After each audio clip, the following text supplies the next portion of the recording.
औज़ुबिल्लाहिमिनश्शैतानिर्रजीम बिस्मिल्लाहिर्रहमानिर्रहीम। अस्सलाम वालेकुम। कैसे हैं स्टूडेंट्स? उम्मीद है खैरियत से होंगे। तो आज हम 7 क्लास की मैथमेटिक्स करेंगे, जिसमें हमारी कंटिन्यू एक्सरसाइज 13.2 है और इसका क्वेश्चन नंबर 1 मैं कंप्लीट करवा चुका हूं और इसकी एक्सरसाइज 13.1 भी मैंने करवा दी थी और उसका लिंक है जो मैंने डिस्क्रिप्शन में दे दिया है। आज हम इसका क्वेश्चन नंबर 2 करेंगे। ये भी ऊपर वाले क्वेश्चन की तरह सेम है।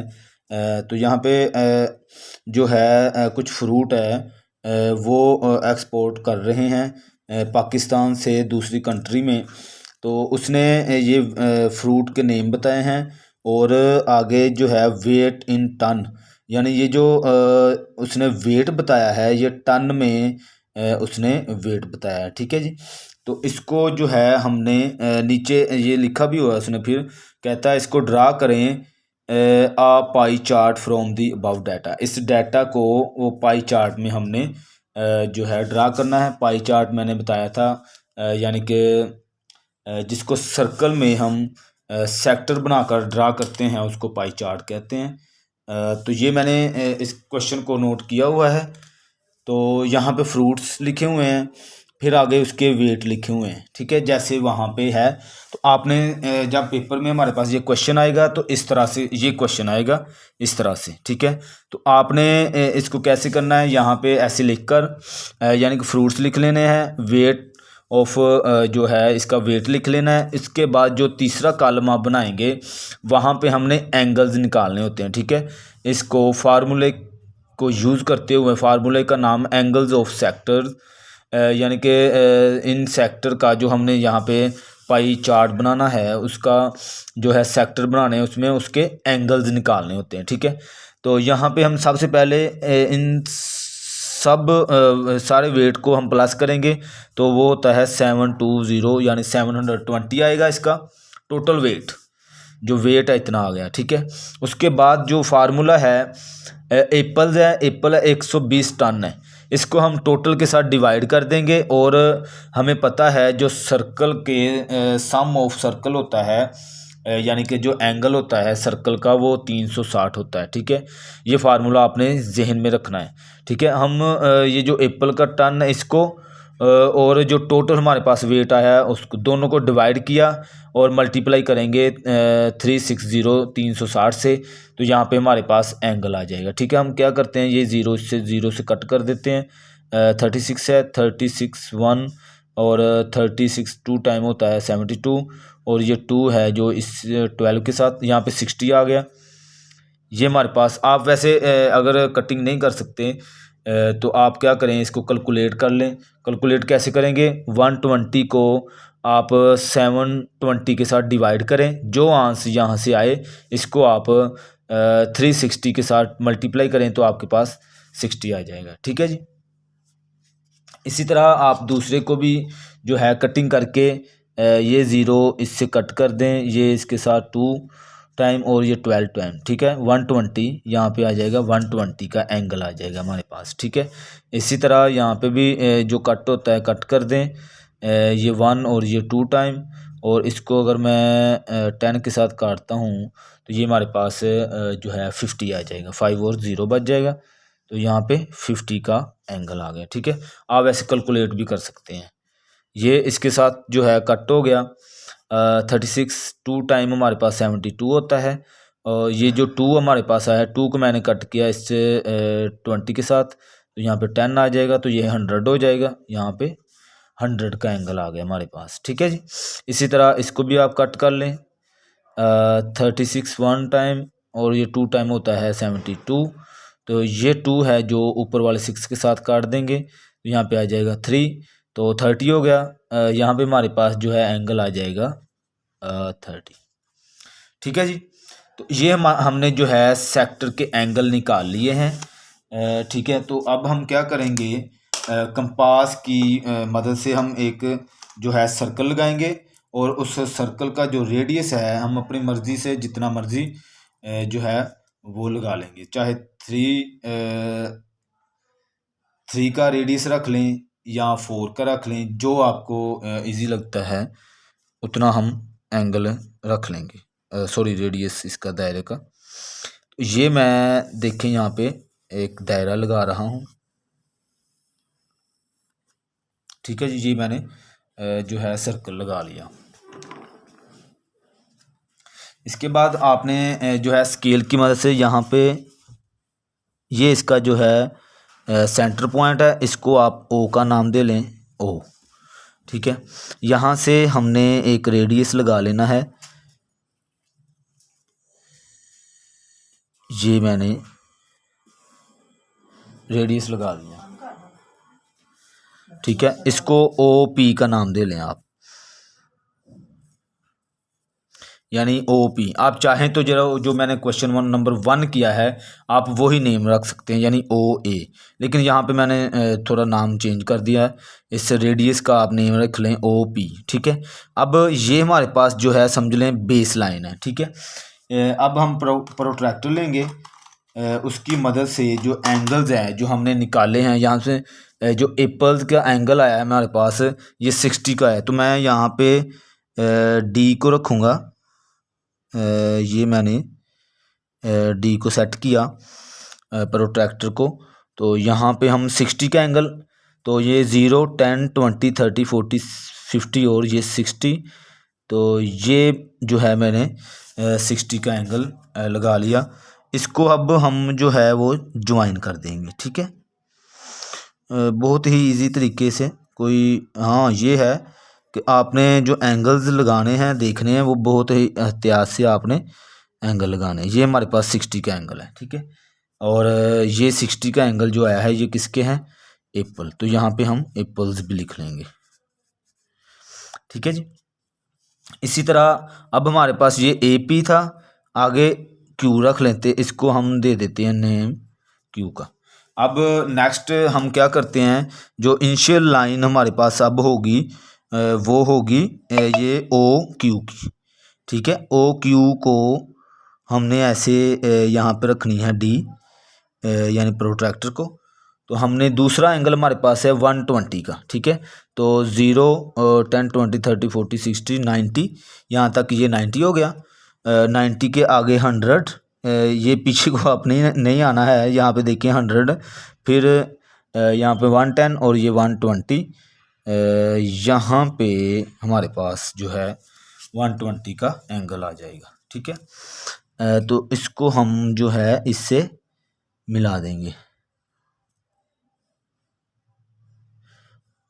और बड़ी एहतियात से आपने इसको ऐसे मिला देना है।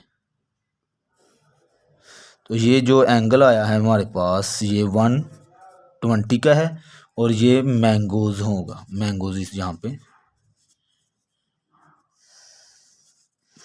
ठीक है जी। इसी तरह अब ये पी था, ये क्यू, पी क्यू आर, ये हम आर का नाम यहाँ पे रख लेंगे। अब आगे है हमारे पास 50 का एंगल, तो यहाँ पे जो हमारी इनिशियल लाइन होगी अब ये होगी जो बेस लाइन है हमारी, ठीक है जी। इसको मैंने यहाँ पे डी को सेट किया है प्रोट्रैक्टर को, और यहाँ पे 0 10 20 30 40 50 50 है, तो यहाँ पे ये जी हमारे पास 50 आ जाएगा, ठीक है जी। तो इसको मैं इसके साथ ये ज्वाइन कर दूंगा, ठीक है जी।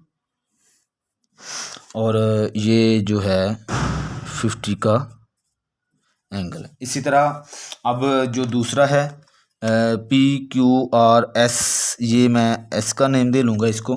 इसी तरह आगे का एंगल है वहाँ हमारे पास 100 का, तो इस दफ़ा हमारी जो इनिशियली लाइन होगी वो ये होगी ओ एस, ठीक है।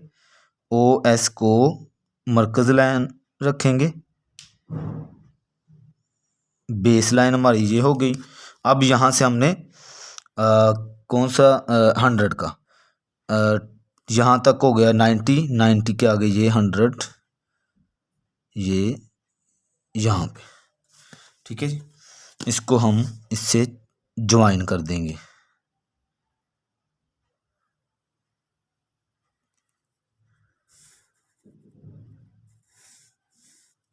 ठीक है जी। PQRST, इसको हम टी का नेम दे दें। ये हमारे पास जो एंगल आया है ये 100 का है, और अब 50 का जो था ये था डेट्स, और ये जो है 100 ऑरेंज है हमारे पास, ऑरेंजेस। और यहाँ पे ये जो हमारे पास एंड पे एंगल ये बच जाएगा, ये हमारा ऑलरेडी 30 का एंगल हो जाएगा। खुद ब खुद यहाँ पे आप भी देख भी सकते हैं अपनी तसल्ली के लिए कि वाकई में हमारे पास ये 30 का एंगल बना है, यहाँ हमसे कहीं पे गलती तो नहीं होगी। ये देखिए ये यहाँ पे ये 0, 10, 20, 30, ये 30 का एंगल खुद ब खुद बन गया है। ठीक है जी, तो ये है ग्रेप्स। ठीक है जी, तो ये हमारा जो पाई चार्ट था ये कंप्लीट हो गया। अब हम जो है इसकी कंस्ट्रक्शन की तरफ चलते हैं, कंस्ट्रक्शन लिख लेते हैं ताकि हमारे जो क्वेश्चन अच्छे से जो है समझ आ जाए हमें जी। तो ये मैंने जो है इसके स्टेप ऑफ कंस्ट्रक्शन लिखे हैं, तो इसको आप थोड़े से तवज्जो से समझ लेंगे। मैंने कहा था पिछले क्वेश्चन में कि अगर वो एक दफ़ा याद कर लेगा हमारे ये स्टेप, वैसे याद करने की इतनी ज़रूरत नहीं होती, बिल्कुल इजी होते हैं। जो हम यहाँ पे काम कर रहे होते हैं वही हमने यहाँ पे जो है लिखना होता है, ड्रा करना होता है। ठीक है, तो हमने सबसे पहले क्या किया था, ड्रा आ सर्कल। एक हमने सर्कल ड्रा किया विद सेंटर ओ, जो उसका सेंटर था मैंने उसको ओ का नेम दिया। ठीक है, तो रेडियस OP, जो उसका रेडियस था, क्योंकि रेडियस हमने जो है नहीं रखा है, तो सिर्फ रेडियस जो रखा है OP तक हमने पहला जो पॉइंट हमारे पास बेस लाइन हमने रेडियस लगाई है वो OP की थी। ठीक है जी, उसके बाद हमने विद इनिशियल लाइन, जो इनिशियल लाइन है हमारे पास OP की, इसको हमने जो है बेस लाइन तस्वर करते हुए हमने क्या किया, ड्रा एन एंगल ऑफ 60। जो हमने पहला एंगल लगाया वो 60 का एंगल लगाया with the help of protractor, protractor की मदद से। नाउ उसके बाद हमने ज्वाइन O to Q, हमने ये एंगल 60 का लगाने के बाद ये वाला जो एंगल हमने लगाया 60 का, इसको मैंने Q का नाम दिया, और OQ का हमने ज्वाइन कर दिया, यानी इसको इससे मिला दिया। ठीक है, इसी तरह अब जो हमारी इनिशियल लाइन होगी वो बेस लाइन यानी जो होगी हमारी OQ होगी। यहाँ पे मैंने D को रखा और 120 का एंगल लगाया। यहाँ पे भी देखें मैंने सेम वैसे ही लिखा कि now taking OQ as a initial line draw an angle of 120। ठीक है, 120 का एंगल लगाया with the help of protractor. Now join O to R, तो हमने जब हमारे पास ये पॉइंट R आया तो हमने O से R को हमने ज्वाइन कर दिया। ठीक है, इसी तरह हमने यहाँ पे वैसे ये सारा लिखने की बजाय मैंने एक लाइन यहाँ पे स्टेटमेंट दे दी है, इसको आप याद कर लेंगे ज़बानी।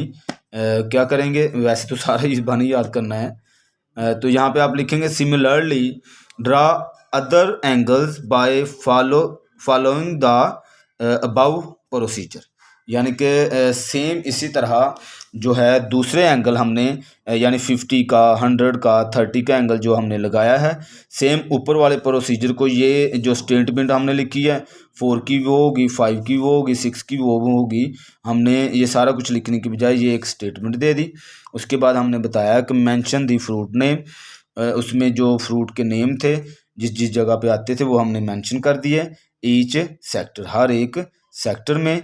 The pie graph is complete no, तो हमारा जो पाई ग्राफ था वो कंप्लीट हो गया। उम्मीद है इस क्वेश्चन की आपको अच्छे से समझ आई होगी। मज़ीद अगर फिर भी आपको कोई क्वेश्चन हो तो आप पूछ सकते हैं। इसी एक्सरसाइज का हमारा जो क्वेश्चन इसका आगे वाला है 3, ये सेम टू सेम जो है ऊपर वाले क्वेश्चन की तरह ही है, जैसे मैंने यहाँ पे किया है वैसे ही आप इसको करेंगे। वैसे भी ये जो क्वेश्चन है यहाँ पे अगर मैं आपको बताऊं, बुक में हमारी एक एग्जांपल है, वहाँ पे सब्जेक्ट और मार्क ऑब्टेंड नंबर, ठीक है, जो उसने ऑब्टेंड नंबर लिए हैं वो लिखे हुए हैं, सब्जेक्ट लिखे हुए हैं। सेम जैसे ये चार्ट बना हुआ है वैसे आप ये एक टेबल बनाएंगे। वैसे सेम टू सेम आप वो जो फार्मूला मैंने बताया है वो आप लिखेंगे और इसके एंगल्स निकाल लेंगे। ठीक है जी। एंगल्स हम निकालने के बाद आप जो है इसका ये पाई चार्ट बनाएंगे सेम वैसे ही जैसे मैंने ये अभी अभी आपके सामने ये वाला बनाया। लेकिन अगर फिर भी आपको इस क्वेश्चन की समझ ना आए तो आप कमेंट्स करके पूछ सकते हैं। बहुत शुक्रिया जी। अल्लाह हाफिज़। अगर आपको क्वेश्चन की अच्छे से समझ आ रही है तो दोस्तों को जो है मेरी वीडियोस शेयर करें ताकि ज़्यादा से ज़्यादा लोगों का फ़ायदा हो सके। बहुत शुक्रिया जी। अल्लाह हाफिज़।